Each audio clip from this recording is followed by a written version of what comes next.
everyone, to the sixth episode of About the Basketball Hall of Fame nominees. I'm Kirk Buchner, along with America's favorite sports historian. You like that, Vin? Interesting. Yeah? I don't know about America, but your favorite one, definitely, I Well, let's assume. if people say it enough times, Vin, it's true. That's true.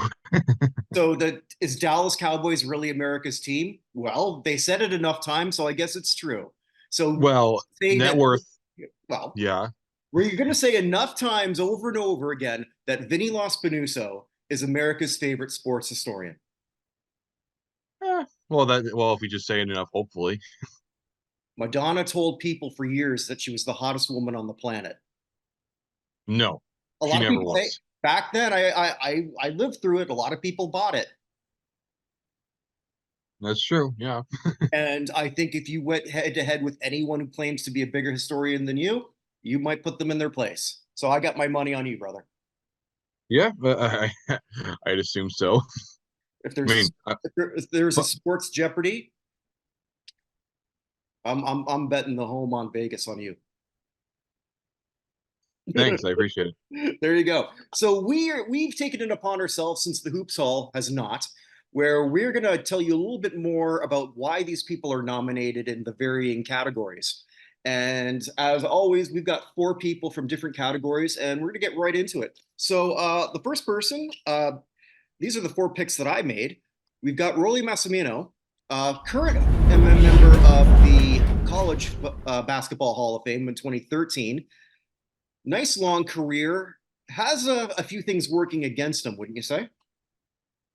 I know he had a couple controversies for when he left some of his schools, but for me personally, I don't mind that much about it. My main issue with Raleigh's chances is that he's also in a pretty decent list in terms of North American nominees, especially when Mm-hmm. you have, Vince Carter's on there. You have Michael Cooper on there, Marquise Johnson's on there. I mean, he could break through. I mean, I usually do expect a coach or two to make it as at least a finalist. So I Mm-hmm. wouldn't be shocked if he does break through from that. Well, and the positive sides on his ledger is really all through Villanova. From 1973 to 1992, four-time conference winner, uh, three-time conference coach of the year, and most importantly, NCAA champion, Yeah. 1985, taking the Wildcats all the way to the promised land. It's I don't want to say next to impossible, but if you're predominantly a college coach and you don't have that ring, it's pretty hard to get through. Raleigh does have that. Now, some of the things though that I alluded to that sort of work against him. He took over at UNLV, a very good program after Jerry Tarkanian was forced out.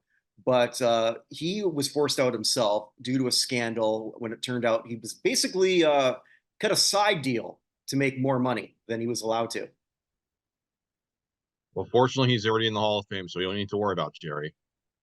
Well, you, but that's what Raleigh did. So his time there was only for 2 years. Cleveland State, uh, he had issues. Well, although I don't know how much of those he could really pin on him. Not a whole. A lot of college coaches, let's just be blunt, they're just there to coach basketball. They're not necessarily there to raise your kids.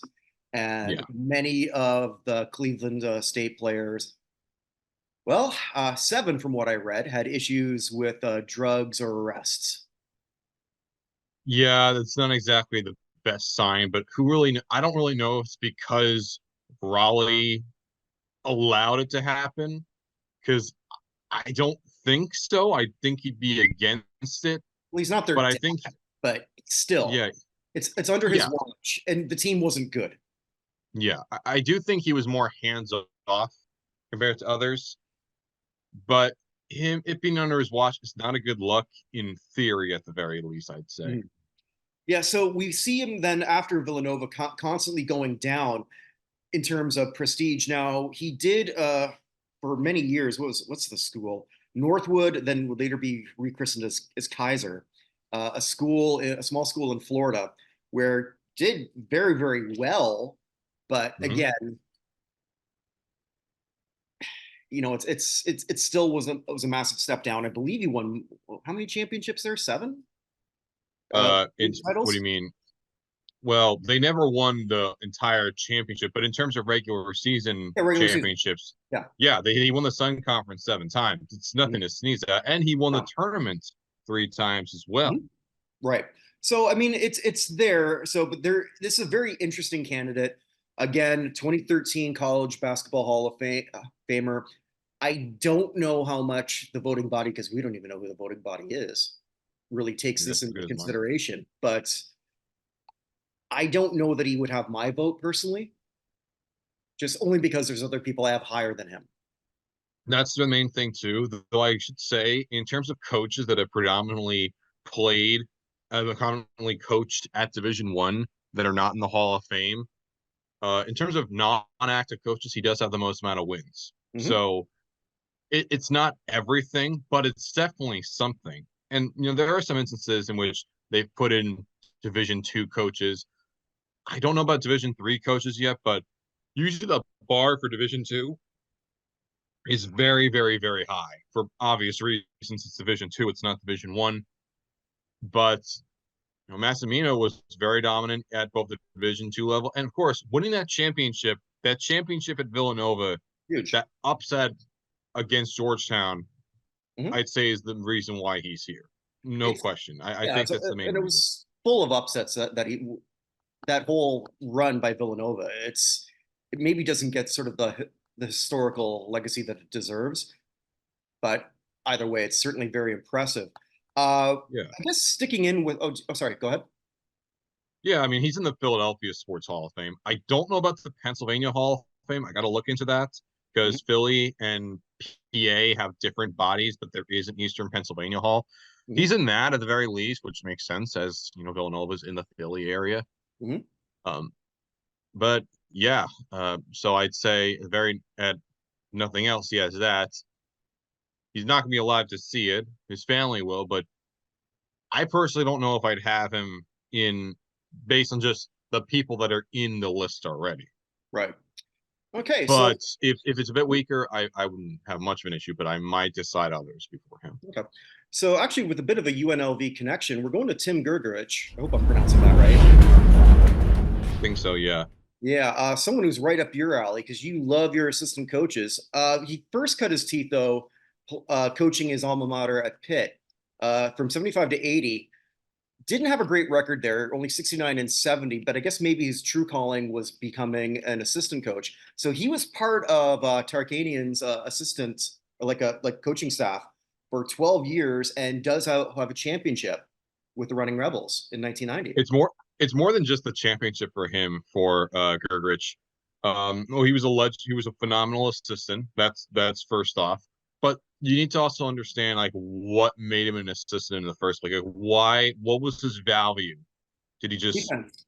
have a bench? Did you sit on the bench and just say, "Hey, you're cool and everything"? No, no, no, no, no. There's a big reason why he was there.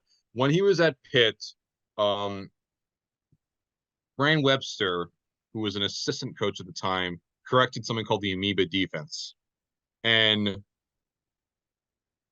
it was perfected with Grguich. And then when Grguich decided to get promoted, become the assistant coach for Tarkanian, he utilized the defense himself. If it was not for that defense itself, it would not be what UNLV was known for. Mhm. Like itself, like the amoeba defense is sort of like a mix. It's like defending passes at the corner, defending skip passes, and a two guard front. I mean that's what they won the championship with it, and with how long he was an assistant for, leaving this Seattle to be the head coach for a year, then back at Seattle. So you look at the defense itself. I mean, the Supersonics went to a finals that time. The Blazers went to a conference finals. The Suns were pretty dominant. The Mhm. the Nuggets were dominant, and the Mavericks in their championship run, the first ever championship, the defense they used was the amoeba defense, Yeah. and he was so yeah, a championship winning assistant coach who utilized a new form of defense that let him coach for a very, very long time. He's in his early 80s now. I think he just got out of the hospital. Hope him the best. Mhm. Um, yeah, I mean he has a case, but I don't know, just contributors alone, there's so many other names here that I think are more deserving. And with how deep this pool is, just looking at it, Right. it's hard for me to really go with him over, like, let's say a Gene Shu or a Vic Bubas or a Marty Blake and whatnot. Like Right. that's really my issue. Okay. Yeah, and just to sort of wrap up, like for those wondering where he was an assistant, and Vinny did a great job sort of like explaining where he was and where he won. So Seattle 92 to 99. So all of these are significantly long runs except for the last two. Portland 99 to 03, Phoenix 02 to 05, Denver 05 to 10, Dallas from 10 to 17. I mean, like again, let's that championship. They beat that what was supposed to be not one, not two, not three. They beat the Miami Heat the first year that they put that literally their dream team together, and they were embarrassed. They were. Like, No one thought would win. Yeah, that in terms of, I remember where I was when the decision was even made. I was at a place called the Post Office Cafe, in Babylon, and yeah, just as a result, I was amazed because, like, some people thought it would be the Knicks, but deep down we kind of knew it was going to be the Heat. Mhm. And the place like said boo. They all booed him. Yeah, They all booed him. I was home when that happened, but the day before, I was in Cleveland because my wife and we did a trip down there so I could because I wanted to go see the Rock and Roll Hall of Fame, and there were murals everywhere. Well, not everywhere, but there were a couple like it was just LeBron and just said home. So like they were clearly doing whatever they could to make him feel that way. And we went to a bar that night, and I was just asking the people there, like, what do you think? Like, God, we hope, we hope. I mean, it felt like there was this wave of panic that I could feel in that bar. I could be wrong, but it just felt that way to me. Just a lot of uneasiness. And sure enough, we know what happened. I'm going to take my talents to South Beach. I don't think anyone's going to. Not a lot of people remember that he raised a lot of money for the boys. Was it the Boys and Girls Club, I believe? He did. He was at the Boys and Girls Club. That's where Yeah, he had it. yeah. But the sad thing too is, like, in a way, I don't think he handled it well. I He think didn't. he probably doesn't know if he Yeah. handled it well. Like, he probably shouldn't have done it there. He probably just had a one-on-one interview instead of, like. But hey, it was good TV. Like, that's all I It, can say. It it, was it good TV. was. It was one of those rare times that his advice. I guess who's the guy who's always with him? Tank something or other. I don't remember. But basically, his entourage let him down on that one. A lot of people that are with him, like Maverick Carter, Rich Paul. That's the one. Okay, I don't know why I was thinking Maverick Carter is the person name I was trying to think of. I don't know why I came up with Tank. Maverick Carter's his business guy. Rich Yeah. Paul is known as, like, the super agent, I'd say. And in case you're curious, guys, yes, I'm big into agents as well. So don't Really? worry, guys. Oh, I'm very big into agents. I didn't Eventually, know you'll see. that. I don't know why I was surprised by that. If you're surprised by that, that's your problem, not I know. mine. I know. I will have to agree. Okay, so we're gonna go now to women's veterans, and this is a great one. I love this one. The 1982 Cheney State team. A rare case where we're looking at a team that didn't win at all, and yet they never should have been there in the first place. This is 1982. They lose the Final Four to Tennessee. Was Tennessee or Tennessee Tech?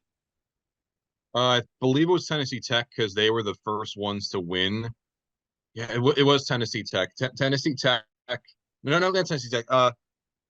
Louisiana Tech won the championship. I know that because Okay. Well, either way, they made it to the finals. This was the first and to date only time an HBCU school has ever made it that far. This little school in southeastern Pennsylvania, I had to look it up. I had no idea where this place was. I'm looking at it right now. They lost to Maryland in the Final Four. Maryland in the final. Okay. But no. They beat. Sorry about that.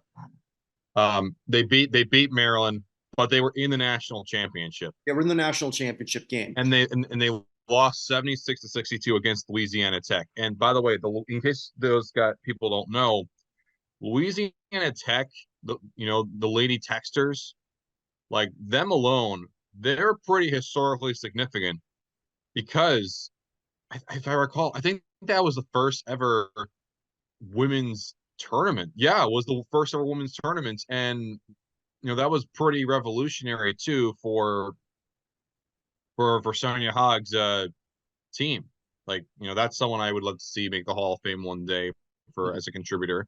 And the Texters were pretty pioneering themselves, and they beat a HBCU, a glorified Division II team, really, a Division II team in the championship, which is crazy that a Division II team was even going to make it to the tournament, let alone be the runner-up.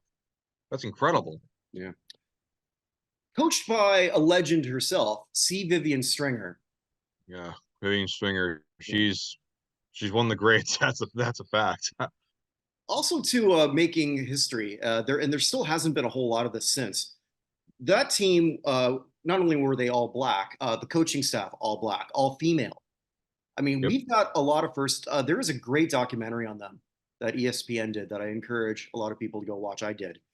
And this is a very, very special team, deserving of a nomination. A rare time where I will not hold it against them that they didn't win the whole thing, because the odds of them even doing what they did, and I don't care that women's basketball wasn't what it is today, it was still a very competitive atmosphere, and they were able to do it. Very much so. They shouldn't have been in the tournament, let alone be one of the Final Four, let alone only lose the champion by 16 points with, obviously you have Vivian Stringer, legendary coach. That year, she won the Wade Trophy National Coach of the Year. Deservedly so. Absolutely. For obvious reasons. Yeah. But yeah, even though they didn't win, this is pretty significant in itself. Because I would not have it. Because even beforehand, the Cheney Wolves, their coach they had before, John Cheney, he's a Hall of Famer himself. He made the Hall of Fame in 2001. They won the Division II championship, and he's in, and Stringer's in. But their greatest program ever, the 82 season, I would argue, despite not winning it all. Yeah. Well, not just probably.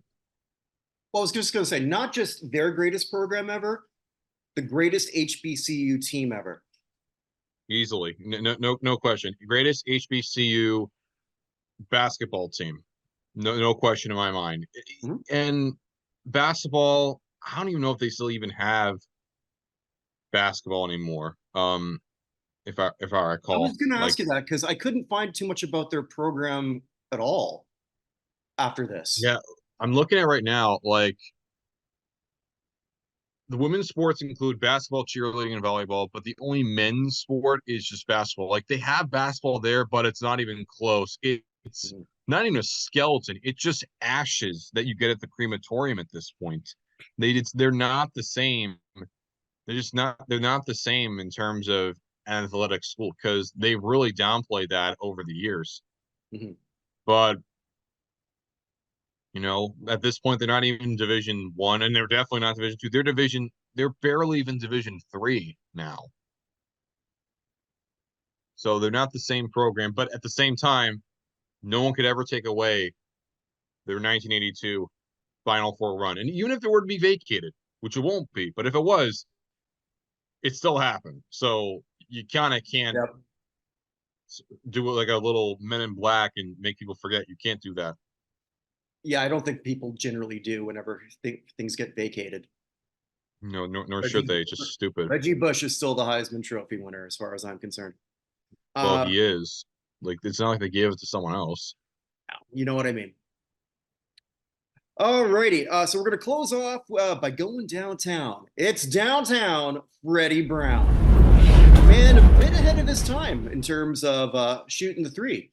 because he came in, well, third-team All-American at Iowa, apparently had the nickname already from high school because he was already draining them from deep, like well before anyone else was doing it. Well, I shouldn't say anyone else. It's a great nickname. Well, I would say in terms of like nicknames for players as a whole, definitely up there as one of my favorite. That's for sure. Mhm. So third-team All-American with the Hawkeyes. But what helps his case, it always helps anyone's case, is if you're associated with one team. Brown is with the Supersonics for his entire career, 71 to 84. What I like about his case, even though he was only an all-star once, which certainly hurts him, he was only over 20 points twice in a season, but this man was the captain of the team that did take Seattle to their only championship. That means a hell of a lot to me. Oh yeah, he was the leader of the band. I mean, Dennis Johnson and Jack Sikma are in the Hall of Fame Mhm. for that championship team, and of course, Lenny Wilkens was the coach Mhm. during that time. My main issue with Freddie Brown is, granted, yeah, he has the high school resume, he has the collegiate resume, and even though his professional resume is rather lacking in terms of honors, he was very ahead of his time in terms of his outside shooting, the same way that Sigma was ahead of his time in Mhm. terms of his style of play. I don't know. It's just very difficult for him because he was the all-time leader when he retired in games played, points scored, field goals, and free throws. And he still lives in Seattle to this very day. He is still a very, very iconic figure in Seattle sports history. I don't even, but for some reason he's not in the Washington State Sports Hall of Fame. I don't know if he is or not.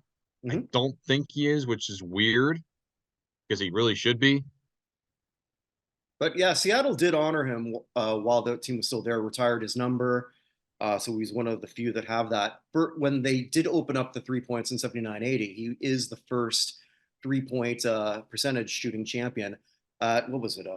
443, which is still pretty good, even in today's era, considering that how much better shooters are these days from behind the arc. No, no, he Uh, made it 1997. I just looked it up for a second. He made it, which is good because it would be very weird if he didn't.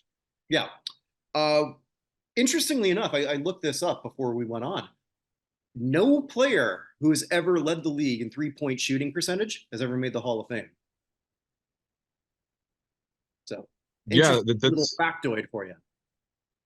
yeah, that is kind of interesting. It's never happened. There's not been a single instance where which that will be ending rather soon. I mean, Steve Kerr, I understand he'd be in as a The coach, coach and yeah. not a player, but at the same, I personally throw it in there regardless. So he would be the first guy.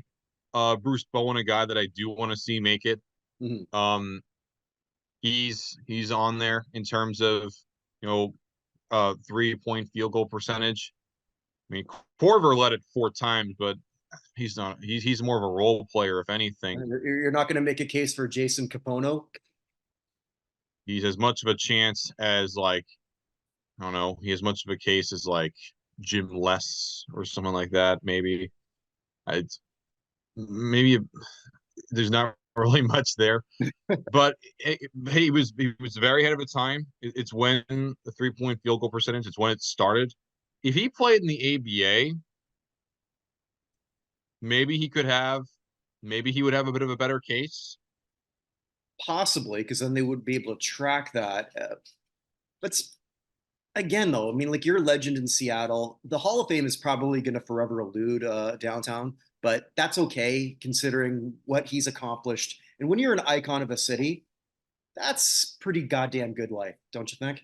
Yeah, I'd say so. And the issue with Freddie Brown is like his issue is not even the fact that his resume is a bit lacking, but the main issue is you look at the veterans pool itself. Look how loaded that is. Leroy Edwards, Max Zavslavsky, the Yeah. 36 Olympic team, Dick Barnett, Jack McKinley, Loyola. Can it's so massive. Johnny Kirk. There's Yeah, I mentioned Fred Schaus. I mentioned, Yeah. you know, Luis Puri, like there's Lambert Will. There's so many. Larry Fouts is not even on this list, and he's definitely more deserving than Freddie Brown. Mhm. But yeah, like the issue with Freddie Brown is not even he might have been a bit more lacking compared to others. It's that the veterans pool is so deep and so crowded, and the fact that only one makes it per year, Right. I don't see a case for him unless they just expanded a bit slightly. But even then, I can't really see it. Okay. All right. So I'm going to close off with one question here. Who out of the four that we brought up today do you think has the best chance, and who would you be most happy for? In terms of the best chance, honestly, it might be that Final Four team. Okay. I, And or Massimino, one of those two. As for who I'd be more excited for, mhm. probably the Final Four team. Okay. Would I put him ahead of the Edmonton commercial grads in terms of a team in the women's veterans section? No, because if James Naismith calls you the greatest basketball team ever, that's gonna trump everything, especially if you're in Edmonton, Canada. But still, I would have no issue if the Cheney State team made it, because what they did was truly, truly, truly, truly special. I think also in comparison to when we looked at the Edmonton team, as much as that's a phenomenal endorsement from James Naismith, realistically, it's barely acknowledged in Canadian culture. Hell, I didn't know about it. Well, Eh, that's a statement against. Well, that says a lot about Canadian culture. I That, mean, that very granted, you well, have the, the, that very well the teams might. in. That very well might say something more about myself in some way. But did it really sort of lead to the next wave of great Canadian female basketball players? And the answer is no. Well, it doesn't help that you were in Edmonton when it was just starting out. And they Still, did disband after World War II. Think of like the Aichi Japanese baseball team in British Columbia. Like it didn't really inspire as many people there because World War II. So I'm not going to hold that against them. Though in terms of recent history, yes, the Cheney State team definitely inspired more. Edmonton grads, they couldn't really inspire as many because you didn't have as many eyeballs on them. no So I'm not going to hold that TV, against no, them. there's no video of it, Nope. nothing.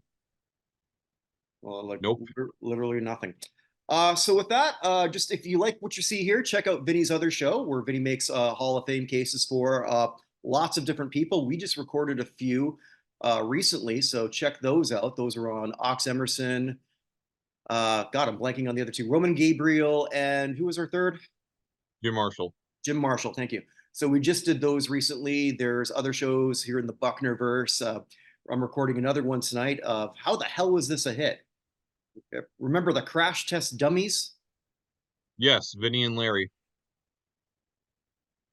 Okay. Vince and Larry. Yeah, Vince and Larry. I had to think about that for a second. I forgot that they actually had names in those commercials. No, I'm referring to the actual band from Winnipeg. Oh, So then you don't remember the crash test dummies, at least not the ones I'm talking about. Well, they had a number four hit in 1993 called Mm Mm Mm Mm. And I'm mm.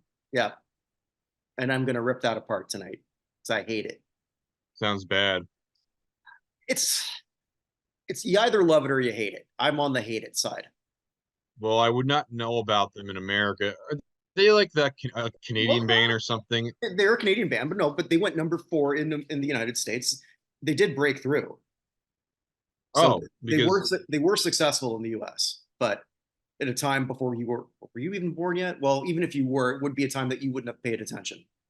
I mean, is this like a situation which like a household name in Canada, but outside like I No, don't know, like no. like They had a brief run on both sides of the border in the early '90s, and now I don't even know if there's. I'll have to do more research on that. I don't think they're. is this like a favor drive or something like that? Like some like weird like Canadian band that I never heard of, but that you guys like, I think. I told you no. They've made it in the U.S. I know, but still, Yeah. I just never heard of them. Like Nickelback is when I think of Canadian band that truly made it, or Rush. And I want to say Nickelback, especially You for this should have said because Rush first, man. Yeah, should have said Rush first. Melissa, Nickelback. Nickelback's more of a meme, and I'm going to lead with memes first, as I am a Gen Zer who did grow up to Nickelback peak. I will never discuss Nickelback on that show. I say that, but I only pick. I pick only once every 3 times, so I don't even know. So there's that show. There's a lot of interviews that have come up. A lot of them set up by Vinny. Some great ones that are going to be coming up in the next couple of weeks or so, and the weekly Hall of Fame show with Evan Nolan that I do. So if you want to know about Halls of Fame, this is the place to be. So on that note, myself and America's favorite sports historian bids you adieu. Take care, everyone.